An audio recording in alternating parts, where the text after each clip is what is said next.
एठारे किछि लोक भूल को ठीक कहती,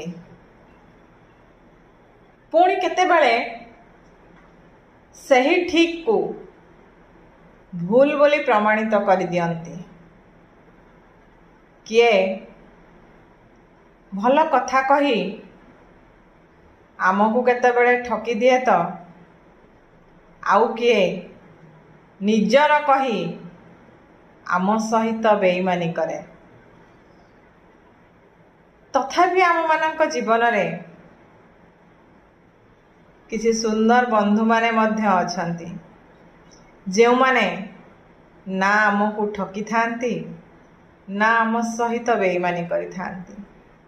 सही सुंदर संपर्क सही सुंदर बंधु मानकु आपणार करी सही मानक सहित ए जीवनर बाट को चलिबार अभ्यास रखिबा आम पई आवश्यक होई पड़ी थाए।